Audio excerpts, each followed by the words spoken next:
La Russie s'est à plusieurs reprises appuyée sur ses énormes stocks de chars et de véhicules blindés pour affirmer sa domination en Ukraine. Et malgré la perte de milliers de chars depuis le début de la guerre, elle continue d'en fabriquer et d'en envoyer de nouveaux par-delà la frontière et dans les territoires disputés du front. Mais l'Ukraine dispose d'une arme secrète, un obus d'artillerie ultra intelligent, capable de faire pleuvoir le feu et de détruire les chars russes avant même que leur commandant n'ait la moindre chance de réagir ou de battre en retraite. La Russie n'a aucun moyen de contrer cet obus, et aucune cible dans sa ligne de mire ne peut lui échapper. On l'appelle l'obus bonus. Développé en Suède et déployé sur les champs de bataille d'Ukraine, c'est l'une des armes anti-chars les plus puissantes de l'arsenal ukrainien.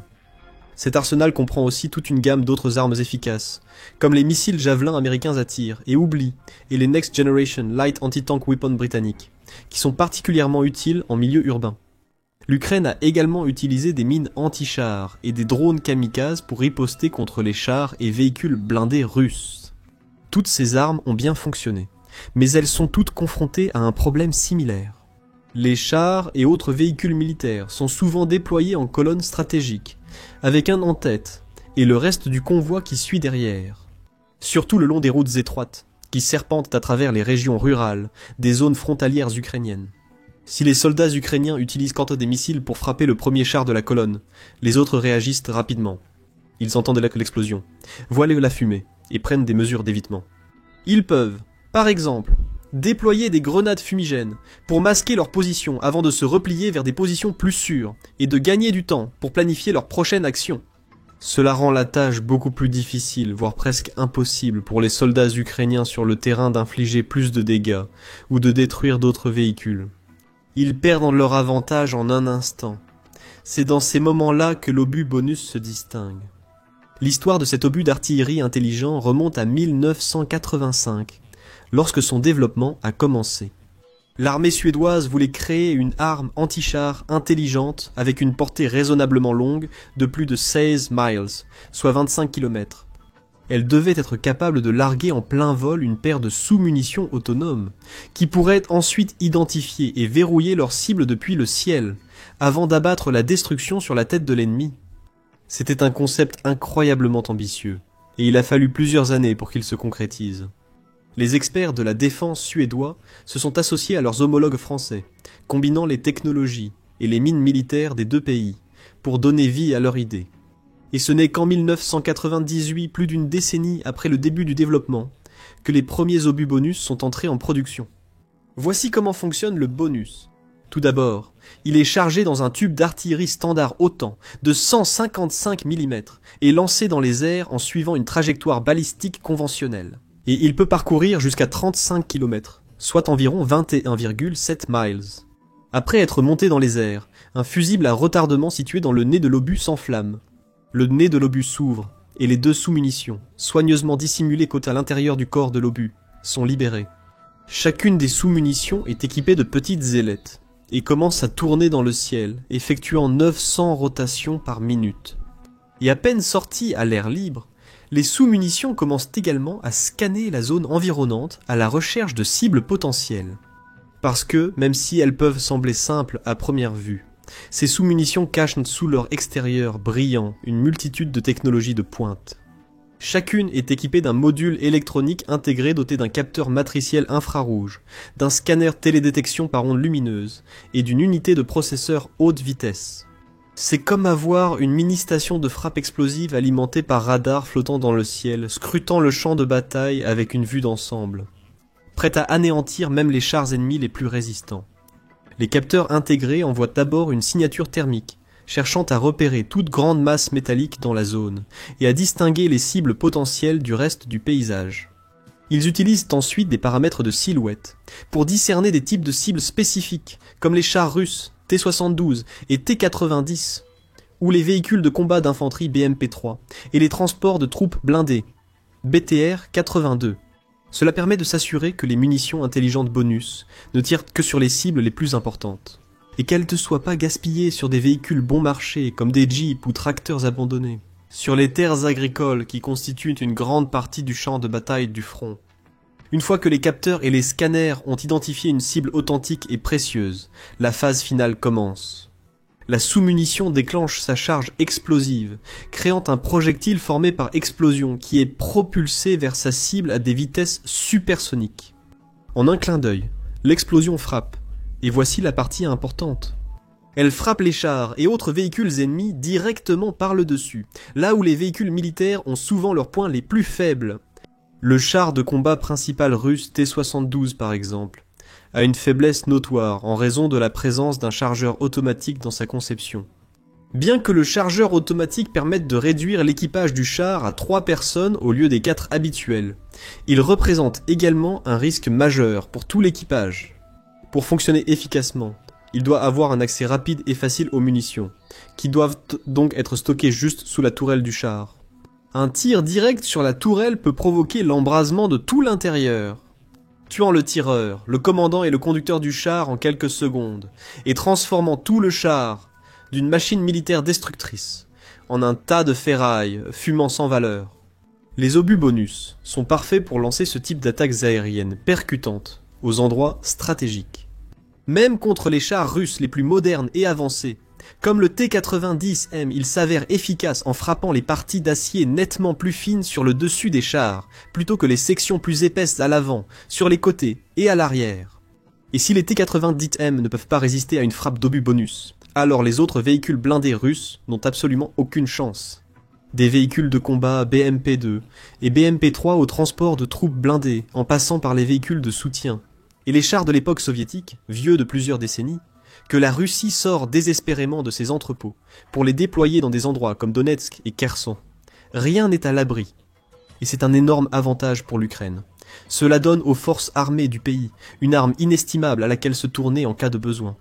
Lorsque les Russes déploient un grand convoi en formation stratégique, par exemple avec des rangées de chars et de véhicules soigneusement positionnés pour minimiser les risques d'attaques terrestres, de mines et de drones, l'Ukraine peut compter sur les obus bonus pour gâcher la journée de la Russie. Ou, dans les cas où l'ennemi utilise des grenades fumigènes et des stratégies similaires pour dissimuler ses blindés, rendant les frappes de Javelin et d'Enlow beaucoup moins efficaces. Une fois de plus, l'Ukraine peut déchaîner le bonus.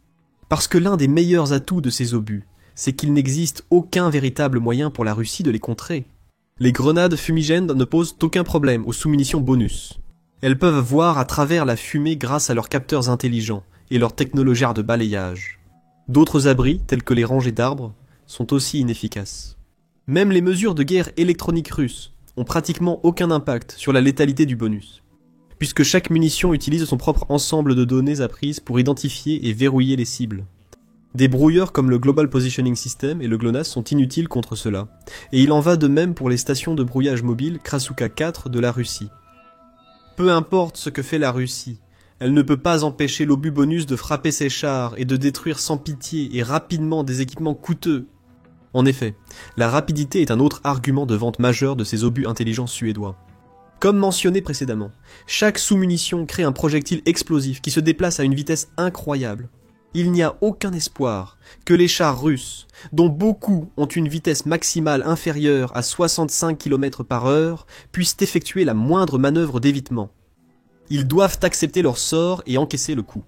Ce qui provoque souvent des incendies internes ou des explosions supplémentaires à l'intérieur du char, en touchant soit les munitions, les zones de stockage, ou même le moteur du char lui-même. En quelques secondes, les systèmes internes du char sont complètement coupés. Et son équipage est soit tué, soit assommé par l'impact de l'explosion, soit désespérément forcé de fuir leur véhicule en feu et détruit. Tout ce scénario se déroule en environ 25 à 30 secondes, à partir du moment où l'obus est tiré pour la première fois. Et ce n'est pas seulement théorique, cela s'est réellement produit sur le champ de bataille, et il y a eu plusieurs cas enregistrés où l'Ukraine a utilisé des munitions bonus contre des blindés russes. Le premier a eu lieu à l'automne 2023. Une colonne blindée russe avait été déployée dans la région de Donetsk, près de la ville de Touresk. La colonne était composée de 3 véhicules de combat blindés BMP-2. Introduisant pour la première fois à l'époque de l'Union soviétique, les BMP-2 restent des véhicules assez pertinents et efficaces, malgré leur âge. Ils sont équipés de canons automatiques de 30 mm et ont également la capacité de tirer des missiles anti-chars guidés, ce qui les rend bien adaptés à un large éventail de scénarios de combat. Cependant, comme beaucoup de véhicules militaires russes, Les BMP-2 ont un blindage faible sur le dessus, ce qui les rend très vulnérables aux attaques aériennes. Ils étaient des cibles idéales pour que l'Ukraine teste ses obus bonus, et il n'a pas fallu longtemps avant que des images et des vidéos n'apparaissent montrant les conséquences de l'attaque ukrainienne. Elles montraient que les tourelles des BMP avaient été arrachées des châssis des véhicules et projetées dans les airs. Les coques, quant à elles, étaient ravagées par les flammes et les dégâts secondaires causés par les explosions. En y regardant de plus près, on a également constaté que chaque tourelle présentait un trou presque parfaitement circulaire en plein centre. Les analystes militaires ont rapidement compris ce qui s'était passé.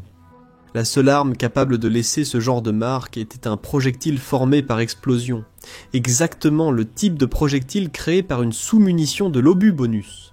Une semaine plus tard, une autre unité russe a subi toute la puissance du bonus. Cette fois, c'était dans la région de Swatova, au nord de Louhansk.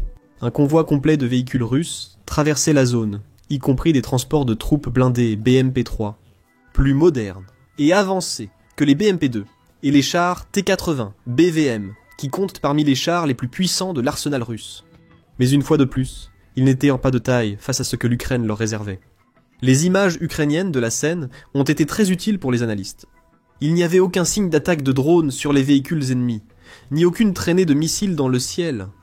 À la place, les caméras ont capté de petites explosions en plein vol, projetant des projectiles ultra rapides dans les véhicules russes.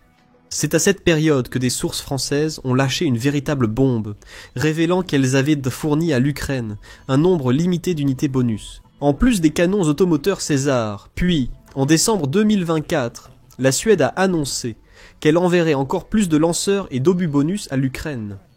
La liste des armes comprises dans ce lot comprenait des canons automoteurs Archer ainsi que des munitions polyvalentes de précision de 155 mm qui incluraient, selon toute vraisemblance, des munitions bonus. En mars 2025, l'Ukraine a reçu un nouveau coup de pouce important. Le ministère suédois de la Défense, ayant autorisé l'acquisition de 18 systèmes Archer supplémentaires dans le cadre d'un vaste paquet d'aide de 295 millions de dollars. Ce qui pourrait ouvrir de nouvelles opportunités de tir pour les obus bonus tout le long de la ligne de front. Et bien que les détails concernant des attaques spécifiques soient rares, il semble que l'Ukraine utilise ces obus avec une fréquence croissante ces derniers mois. L'équipe de renseignement en source ouverte Oryx, par exemple, a noté que 41 des 176 chars russes détruits au cours des 5 premiers mois de cette année présentaient des signes de pénétration verticale, de dommages par le dessus et d'explosions internes, ce qui suggère qu'ils ont très probablement été touchés par des sous-munitions bonus. De plus, il semble que la Russie n'ait trouvé aucun moyen efficace de faire face à cette nouvelle menace mortelle, ce qui montre à quel point le bonus et ses lanceurs sont véritablement conçus de manière ingénieuse. La Russie aurait tenté d'utiliser ces systèmes radars pour suivre les trajectoires de lancement des obus, par exemple, afin de localiser précisément l'emplacement des systèmes d'artillerie comme les archers et les Khazars. Mais ces systèmes sont extrêmement mobiles. Ils peuvent tirer un obus et quitter la zone en moins d'une minute, se repositionnant ailleurs avant de lancer un autre obus, plus rapidement que les radars russes ne peuvent les repérer. Les Russes ont également déployé divers brouilleurs, dans le but de perturber le ciblage du bonus. Mais comme mentionné précédemment, cela ne fonctionnera pas. Les munitions bonus utilisent leurs propres données internes et unités de traitement pour prendre des décisions et frapper les cibles. Elles ne nécessitent pas de signaux Global Positioning System actifs ou similaires. Autrement dit, la Russie ne peut pas vraiment les brouiller. Même lorsque la Russie équipe ses chars de défense de pointe comme les systèmes de protection active Arena M Hardkill, qui ont récemment été installés sur les chars T-90M. Ils n'ont toujours aucun espoir de contrer les obus bonus. Le système Arena M utilise des radars pour scanner les environs du char, repérer toute menace entrante et déployer des munitions pour les neutraliser avant le point d'impact. Il y a juste un problème. Les sous-munitions bonus se déplacent plus vite que la vitesse du son et frappent leur cible directement par le dessus. Le radar Arena M n'a aucune chance de les détecter et de prendre les mesures nécessaires à temps pour éviter des dégâts catastrophiques. Et c'est pareil pour pratiquement tous les autres systèmes de protection active de l'arsenal russe. Ils sont tous soit trop lents, soit manquent de la précision nécessaire pour arrêter une frappe bonus. Même si la Russie voulait corriger les faiblesses de ses chars et ajouter de l'acier plus épais et plus solide sur les parties supérieures, cela ne fonctionnerait pas non plus. La nature de la conception des chars rend impossible l'ajout de plaques de blindage réactifs sur les parties supérieures. Les chars deviendraient plus lourds, plus lents et beaucoup plus difficiles à manœuvrer. Pour les véhicules blindés et les transports de troupes, la situation est encore pire. Ce type de véhicule possède beaucoup moins de blindage et ne dispose pas des systèmes de protection active dont bénéficient les chars de combat. Leur mobilité accrue ne les protège pas d'une frappe supplémentaire. Il y a aussi un avantage colossal en termes de coût pour l'Ukraine à utiliser des obus bonus. Chacun de ces obus coûterait entre 10 000 et 150 000 $. Cela peut sembler beaucoup, mais les chars et véhicules russes valent bien plus que ça. Certains peuvent enchevaloir des millions de dollars l'unité. Et n'oubliez pas, chaque bonus contient 2 sous-munitions, pas une seule. Ainsi, un seul obus peut détruire 2 cibles de grande valeur pour un total allant jusqu'à 10 millions de dollars. En d'autres termes, l'Ukraine peut infliger jusqu'à 100 $ de dégâts pour chaque dollar dépensé lors des frappes bonus. C'est une valeur incroyable, particulièrement importante en ce moment. Avec l'économie de la Russie dans une position de plus en plus périlleuse et son président, Vladimir Poutine, obligé de reculer et de réduire les dépenses de défense pour 2026. Les pertes russes ont été si énormes au cours du conflit. Jusqu'à présent, plus d'1 million de soldats ont été tués ou blessés, et environ 50 000 seraient incapables de jamais retourner sur le front. On a également vu des milliers et des milliers d'équipements militaires détruits, y compris des chars, des véhicules blindés, des transports de troupes, des véhicules civils, des systèmes d'artillerie, des postes de commandement, des stations radars, des brouilleurs, des défenses aériennes et bien plus encore. Le pays est confronté à des pénuries de main-d'œuvre records et à d'autres crises économiques. Et même Vladimir Poutine, malgré ses déclarations délirantes, doit bien voir que cette situation est loin d'être tenable. Son pays ne peut pas continuer à perdre de l'argent et du matériel à un rythme aussi rapide. Mais avec des obus supplémentaires prêts à détruire les chars et véhicules militaires russes, les pertes vont certainement continuer à s'accumuler. Il est également essentiel pour l'Ukraine de disposer d'un approvisionnement solide en ses obus en ce moment, car la Russie a récemment repris des attaques terrestres, avec des chars et des véhicules dans des zones clés le long des lignes de front. Pendant un certain temps, les commandants du Kremlin semblent avoir réécrit leur doctrine, choisissant de garder les chars en réserve et d'envoyer des troupes au-delà de la frontière, soit à pied, soit à bord de simples véhicules civils, allant des motos aux jeeps et même aux voiturettes de golf. Dans certains cas, on pense que cela a été fait pour compenser les lourdes pertes de chars et de véhicules que la Russie avait subies au premier stade de la guerre. Cela a également donné aux Russes le temps de produire plus de chars dans leurs différentes usines de production, ainsi que de les réparer et de les moderniser. De très vieux chars de style soviétique datant de plusieurs décennies, comme le T-72A qui remonte à la fin des années 1970. Cependant, il semble que la Russie réécrive une fois de plus son manuel tactique. Le 27 juillet par exemple, un énorme convoi composé de plus de 70 véhicules, dont des chars T-72 et des transports de troupes BMP-2, a été aperçu en direction de la ville de Saversk, dans la région de Donetsk.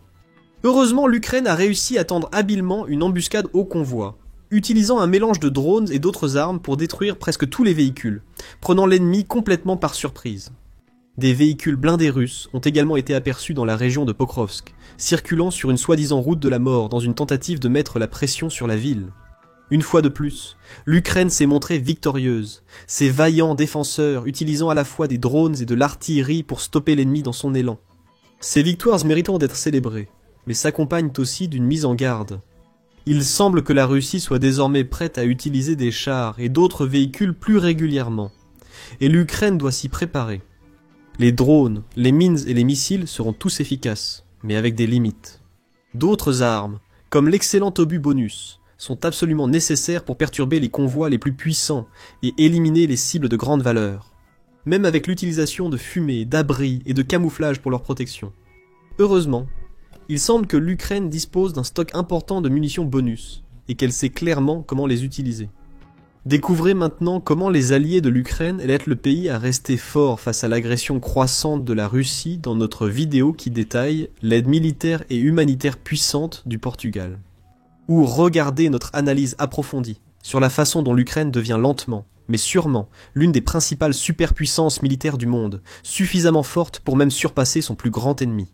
Et enfin, n'oubliez pas de vous abonner à notre chaîne pour rester informé de tout ce qui se passe sur le terrain, en Ukraine et dans d'autres conflits et régions importants à travers le monde.